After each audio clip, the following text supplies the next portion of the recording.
What I got. Okay, so you've written comics the last Christmas. Shut up!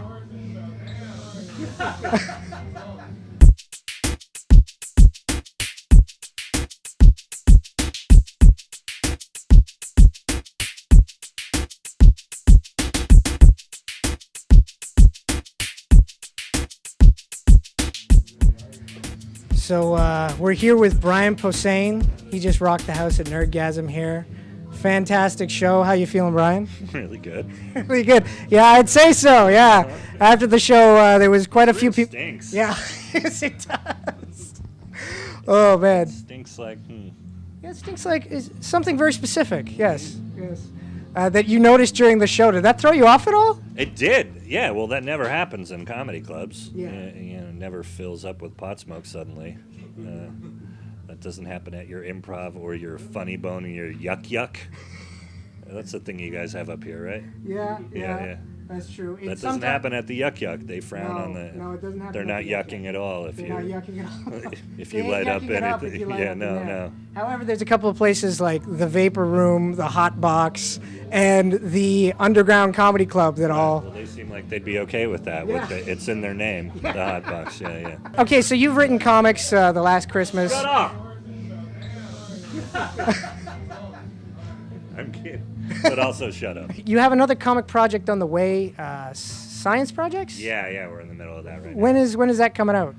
God, when we get off our asses, it's really been about making sure the story's right before we have the guy, you don't want him drawing, sitting at his drawing table and us going, oh, this sucks.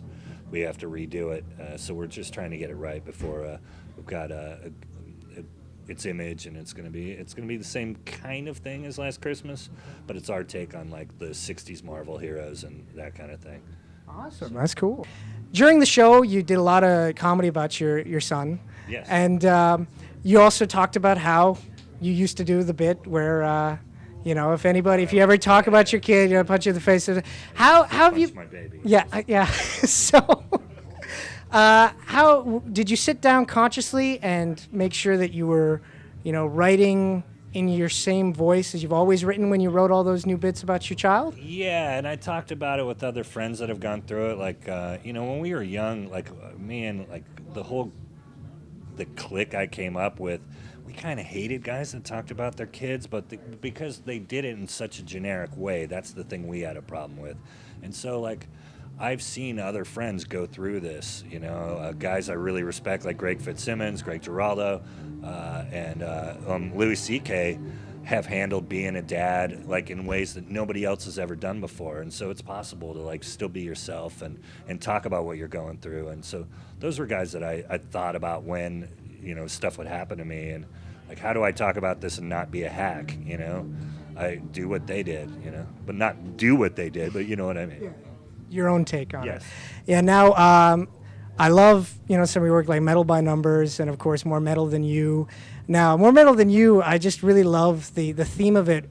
Have you ever had like a situation where a guy's really been on you about trying to be more metal than you? Like, what's the worst? Where it came from. Yeah, what's the worst? There was two real stories that when I was in high school, no one knew who Metallica was except for like this tiny group, and we were in the Bay Area. Like, we were the first, and there was a guy who jumped off Metallica like before they even went to a major label. Like that, he got mad about some random little thing, and he already thought Metallica was posers in like 1984, and it's like he was already off the fuck those guys, I'm on to something harder and heavier. And to me it was always so ridiculous, like, and he would give me all this grief, and we never came to blows, but like we fought about Metallica all the time. And it's like, you idiot, only 2,500 people know of this band even at this point, like, and we're fighting over them. But yeah, that kind of thing. And then I had a guy in a band, a famous band, and he didn't believe that I knew his old band, and I'm not going to name him, but and then he made me jump through numbers or jump through hoops and like name, like, he goes, name 5 songs, and I felt like a little kid, and it was like, it's this More Metal Than You thing, and that's what made me think of it. Like, and the people make it a contest, and it's like, no, you just like something. Right, yeah, exactly. We should beat up people that like other crap, not exactly. yeah. There should be more solidarity in metal. Exactly. Now, my last question, this is kind of the Inside the Actor Studio question. When you pass on, and your tombstone is what do you want the tombstone to say? I personally want mine to say always made the right enemies because I'm a big Green Arrow fan. But you yourself, what do you want to be as the epitaph? Oh my God. I don't even want it to have my name. Just say that one guy. And they'll be like, oh, that one guy. Yeah, I loved him. He was great. Yes. I think I saw him. You'll know. You don't have to have my face up there. It's that one guy. He's dead now. Thanks for killing him, guy in interview. That's my job. Well, thank you very much, Brian. It was very great talking to you.